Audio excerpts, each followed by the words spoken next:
Dr. John Solomon from Johns Hopkins University. He was the first to work with acid-base balance. He did it 20 years ago. Focused on the homeostatic balance in the body and the ability of the body to give the body energy. Okay, so now we're going to get into the chemistry stuff. Dr. Guerrero, he was worked with peak performance athletes. Where did I, hold on, sorry.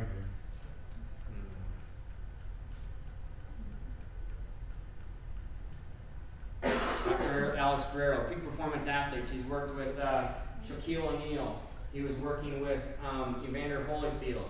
He's worked with Stu Middleton. Stu Middleton is an ultra marathoner. He set a record. He ran 1,000 miles in 10 days. It's like 3 marathons a day for 10 days. And they did it by studying his body chemistry and trying to keep it as alkaline as they possibly could. They changed the chemistry in his body to give him all the energy that he possibly needed. And this Stu Middleton didn't know anything about this. He wasn't even a runner. But he went and studied a culture of people that run all the time. I don't know what part of the world, I don't remember right now. But he did what they did. He studied what they studied and developed what they were doing by driving alkalinity in their body. He's now treated over 500 terminally ill patients. These are patients that have been given the diagnosis is, you've only got 6 months to live. You are terminally ill. We got nothing else for you. You're going to die. After 5 years, 85% of them are still alive and thriving. And he did it by changing their body's chemistry, by driving alkalinity in their body. He's been shifting people's health in a short period of time. Acid and alkalinity, what does it have to do? What does it mean? What's the chemistry in your body? Making the wrong foods choices is what gets your body out of balance. 90% of the food that Americans eat is processed. Processed, nutritionally robbed foods. That makes the body acid. Something else that happens when you eat nutritionally robbed processed food is your body never knows when to quit. You can't sit down to a bunch of bananas and eat a whole bunch of bananas. And the reason why is because there's chemicals in the banana that stimulates chemicals in your brains, and that's what tells your body you're full. It's not when your stomach gets full. So when you eat down to a whole bag of potato chips and you start jamming those potato chips in your body, there's no enzymes in there that communicate with your brain and tell your body it's full, so you eat the whole damn bag. That's how it works. It's not just chips, it's all the processed food. Everything that comes in a box, everything that's been touched and changed from its alter, the whole food form. The body is a unique system of cells coordinated by our nervous system. Chemistry makes our electrical balance. So we have, our nervous system works like an electrical system, but our body's chemistry also works like an electrical system. It has positive and negative charges. Our body's chemistry is measured in pH, acid and alkalinity. Acid 0, alkalinity, alkaline's 14, you guys know that. In the middle is neutral, and we call that 7, right? Acid breaks down our body's chemistry. Acid. Maintaining our pH is one of the most important things to our body. As important as maintaining our body's temperature. Maybe even more important in my mind. Blood, which is the river of life that we talked about, has a pH of 7.36, slightly alkaline. Medically, they'll poo-poo pH. They won't talk about pH because they say if your pH changes within tenths, you die, which is true. Your blood pH can't change. So what pays for it? Your tissues. The blood is what takes the oxygen and the nutrients everywhere in your body. Oops. So what's pH got to do with it? 7.36, so our tissue pH just needs to be 6.6 to 7.4. That's the range for our tissue pH. You can measure that through pH strips in a first morning urine. So you have your pH strips on the back of the stool, and you wake up in the morning and you pee on your strip and you compare the colors and you look at it and you see where your pH is. And if you're acidic, you're killing yourself. You're in a survival mode. If you're alkaline, you're thriving.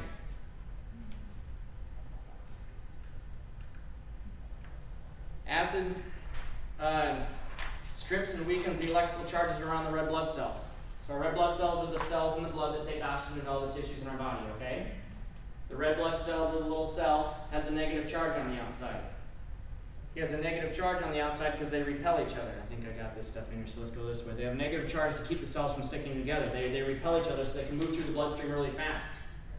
And when they get from the arteries down to the capillaries, they have to get in a single file line so they can drive through and go to the veins. And so they have to move through real fast, and they move through, and they don't want to touch each other, and they don't want to be slammed together. is the charge is stripped off because of the acid in the body, the red blood cells clump together. So the acid in the system, so let's say we drink a pop, a soda, that gives you energy. It has a pH of 2.7, almost pure acid. So when it goes in your stomach, your body immediately goes into survival mode. Oh, shit, acid. I need to do something with this. So your body starts to figure out what exactly it's going to do when it needs to get in survival mode here. We're going to talk a little bit more about that. So as the charge is stripped from the cell, as the red blood cells lose their negative polarity on the outside, then they clump together. Now they move through the bloodstream like sludge. They have live field, dark field microscopy where they can look at these cells and they can actually see them clump together, live, moving around. So if they move through your blood like sludge, is that going to give you more energy or less energy? If you can't get oxygen into your cells, it's going to rob your body of energy. If it's moving through like sludge, your energy is going to go through the floor. When it strips with the red blood cell, the inside of the red blood cell has a positive charge. The outside's a negative charge and the inside's a positive charge. So as you strip the negative charge off the outside of the charge, it actually weakens the membrane and then the red blood cell explodes. And in an acid state, the cell becomes weakened and die. They release their own acids into the system. This compounds the environment, makes it even more polluted. Now you got more toxicity in your body. It's like pouring in water in a glass again. You keep on pouring and pouring, it overflows. So what's bad even gets worse, like negative momentum. So before too long, all you have is these aches and pains. Because your body's in an acidic environment. A lot of your aches and pains is a lack of oxygen and acid.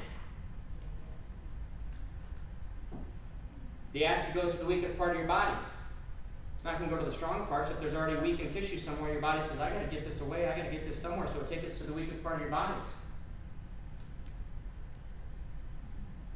1 in 3 are obese, 67% are overweight. They're not overweight, they're over acid. The body stores the fat because it's a safe place to store the acid. Your body wants to get it away from your vital tissues. So it takes the acid and it stores it in your fat and it won't get rid of it until you get rid of the acid. Because your body is it smart or stupid? It's in survival mode. I need to get this acid away from me. So it puts it in your fat.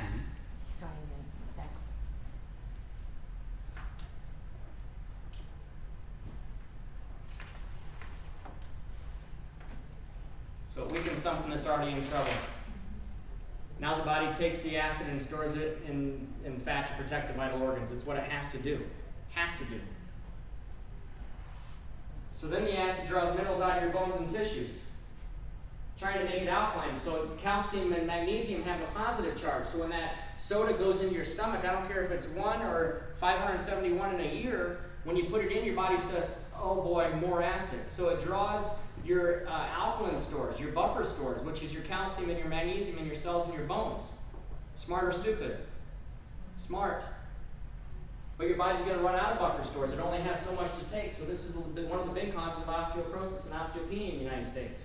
If your body's in an acidic environment, your bones are going to be weak because your body's taking the calcium to try to save your life in your bloodstream to cause acid, to get that acid out of you. Now the acid, your body draws water out of your tissue trying to push the acid out. More dehydration. If you're not drinking enough water in the first place and you're drinking caffeine and alcohol and pop, so you're already in a dehydrated state anyway, your body's in survival mode, so it's trying to push that acid out. You know the people that were on the Atkins diet and all they were eating was protein and fat? Extremely acid. They smell. Their body's in ketosis. It's all acid. The body's extremely dehydrated. The body's not feeling good. The body's pushed even harder into